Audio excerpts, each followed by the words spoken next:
আসসালামু আলাইকুম। তাবলিগের বয়ান হইতে বলা হইতেছে, মেঘাচ্ছন্ন আকাশকে দেখি ঘন ঘোর আধারে ঘেরা নীল আকাশ যেন কালো সিলেটের রং পেয়েছে। মাঝে সাঝে গর্জন উঠিছে বজ্রবিদ্যুৎ। দিনের বেলায় নেমে এসেছে যেন রাত্রির আল কালো আধার। আকাশ চেরা বিদ্যুৎ স্তব্ধ করিয়া দেয় হৃদয়। মেঘের সংঘাতে বেজে ওঠে কান ফোটানো গর্জন করা করা করা। কি বিচিত্র লীলা বর্ণমের আলামিনের কি অপূর্ব সৃষ্টি নৈপুণ্য। মহাবিশ্ব মহাকাশ গ্রহ নক্ষত্র সকলের যুগে যুগে নানার ভুল অদ্ভুত তত্ত্ব ও বিশিষ্ট অ্যারিস্টটল, পিথাগোরাস, গ্যালিলি, টলেমি এইসব প্রাচীন লোকদের বইয়ে লেখা বেশিটুকুই আজকের বিজ্ঞানের দৃষ্টিতে ভুল বলে প্রমাণিত হইয়াছে। কিন্তু কোরআনের বলাটুকু অকট চূড়ান্তভাবে নির্ভুল। ফরাসি শৈল চিকিৎসক ডক্টর বরিস কোয়ালি তার বাইবেল, কোরআন ও বিজ্ঞান বইয়ে বলেন, whereas momentum errors are to found in the Bible, I could not find a single error in the Quran. I had to stop and ask myself, if a man was the author of the Quran, how could he have written facts in the 17th century AD that today are shown to be in keeping with modern scientific knowledge? What human explanation can be there before the observation? In my opinion, there is no explanation. There is no special reason why an inhabitant of Arabian Peninsula should have had scientific knowledge on certain subject that has 10th century ahead of the period. বিশ্ব সৃষ্টির মৌলিক তত্ত্ব সম্পর্কে আল্লাহ তাআলা বলেন, অবশেষে সেরা কি দেখতে পায় না যে আদিতে আকাশমণ্ডল ও পৃথিবী সব এক জুড়ে ছিল। তারপর আমি তাদেরকে আলাদা করে ফেললাম আর পানি থেকে জীবজগৎ সৃষ্টি করলাম। কোনো জায়গায় আল্লাহ তাআলা বলেন, তারপর আমি আকাশের দিকে লক্ষ্য করলাম, ওটা তখন ধোঁয়া ছিল। এখানে দুটি ব্যাপার গুরুত্বপূর্ণ। শুরুতে আকাশ ধোঁয়া রূপে ছিল আর একসাথে ছিল। মহাবিশ্বের সৃষ্টি রহস্য সম্পর্কে বিজ্ঞান বলেছে সৌরজগতের ব্যাস 27 কোটি মাইল। আমরা যে ছায়াপথে অধিবাসী তার নাম হলো লোকাল গ্যালাক্সি।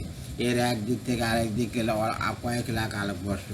এটা হলো সবচেয়ে ছোট ছায়াপথ। অন্যদিকে আগুন গুচ্ছর মতো ধোকায় ধোকায় অবস্থান করছে। আদিতে মহাশূন্য জুড়ে অন্যগুলো আগুন গুচ্ছের মতো ধোকায় ধোকায় অবস্থান করছে। আদিতে মহাশূন্য জুড়ে একটা ধীর ঘোরান্ত বিশাল গ্যাসীয় মেঘ পিরামিডি নেবুলা ছিল। অবিরত আর প্রচণ্ড গতিতে তার ঘোরার কারণে আরও কতগুলো ঘুরন্ত টুকরো সৃষ্টি হলো। সেইগুলোকে মহাকর্ষ বল, বিদ্যুৎ, চৌম্বকীয় বল ইত্যাদি উপস্থিতির কারণে এদের তাপ, চাপ, ঘূর্ণন বেড়ে চলল। তাতে দেখা দিল তাপ পারমাণবিক বিক্রিয়া।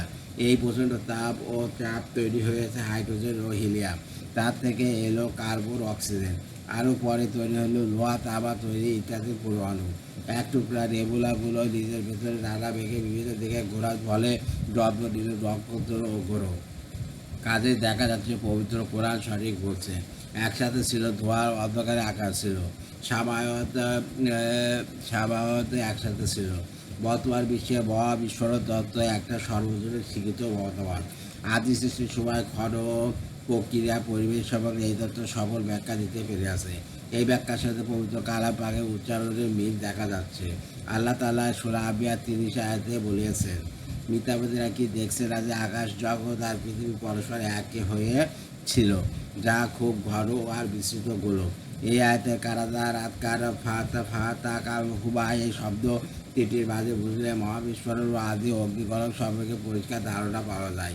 বিজ্ঞানীরা সময় রিজার্ভ করে বলেছেন আজ থেকে 1500 কোটি বছর আগের কথা। তখন সব কিছু শুধু আনত অসীম শূন্যতা, শূন্যতা আর শূন্যতা, কোথায় কিছু নেই। এই সময়টিকে বিজ্ঞানীরা বলছে শূন্য সময়।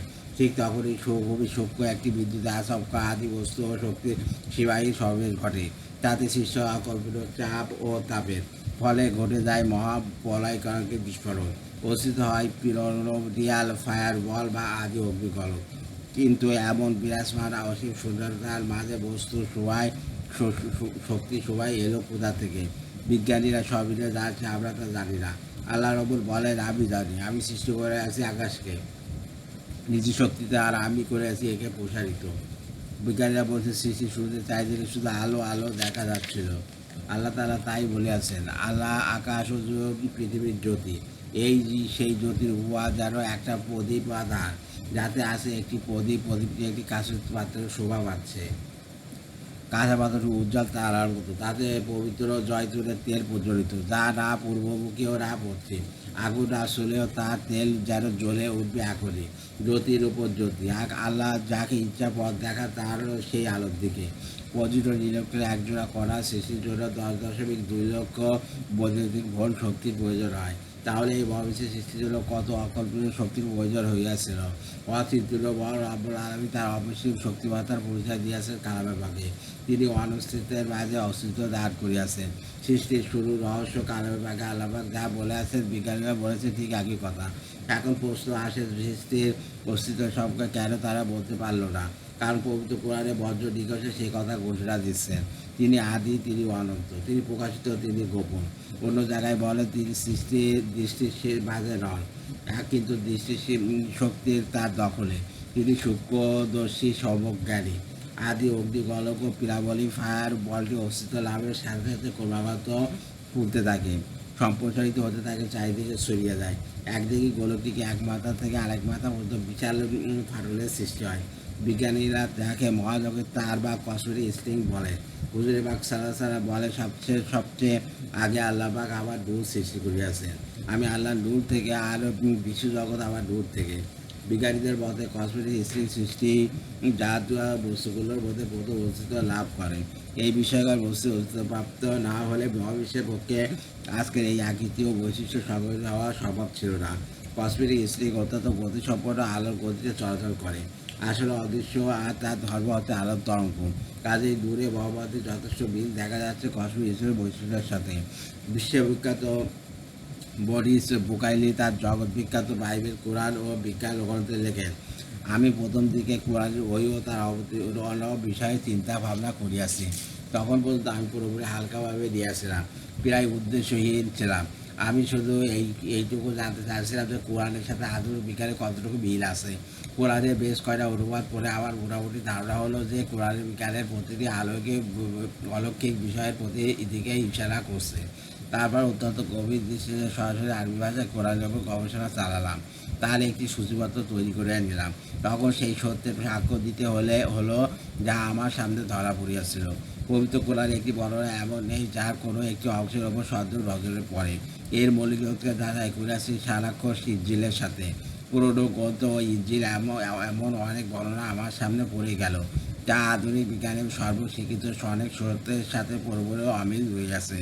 এতে সন্দেহ নেই যে বর্তমানে যদি নানা রকম ইঞ্জিন নিয়ে গবেষণা করা হয় তাহলে খ্রিস্টবাদ চরমভাবে মার খাবে। কোরআনের আয়াতগুলো সততা বিজ্ঞান আবার প্রমাণ করছে। রাতের বেলা নীল আকাশে যে কোটি কোটি তারা, গ্রহ এইসব দেখি, ওইগুলো আমাদের ছায়াপথের মাঝে। এই ছায়াপথ লোকাল গ্যালাক্সি পৃথিবী থেকে প্রায় 22 লক্ষ মাইল দূরে, বিশাল বিপুল এই অসীম জগৎ। এগুলোকে আইল্যান্ড ইউনিভার্স বলে আছেন বিজ্ঞানী ইউড হাবেল। ধারণা করা হচ্ছে মহাবিশ্বে প্রায় 100 কোটি গ্যালাক্সি বা দ্বীপ জগৎ রয়েছে। গোটা মহাবিশ্বে এই দ্বীপ জগৎগুলো আবার গুচ্ছ আকারে আছে। আবার কয়েকটা গুচ্ছ থেকে কয়েক হাজার উপগ্রহ গ্যালাক্সি দিয়ে স্থানীয় গ্যালাক্সি দল তৈরি করে।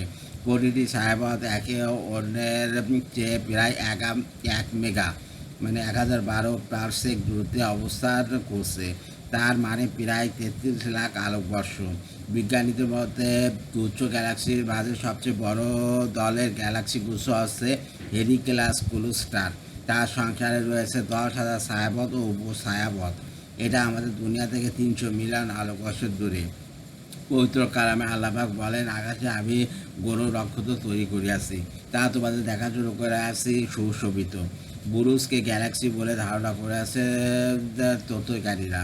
বুরুজ হলো কমপক্ষে 12,000 কোটি সূর্যের আভাস, যাদের কেন্দ্রে গ্যালাক্সি সেটের উজ্জ্বলতা কোটি সূর্যের সমান।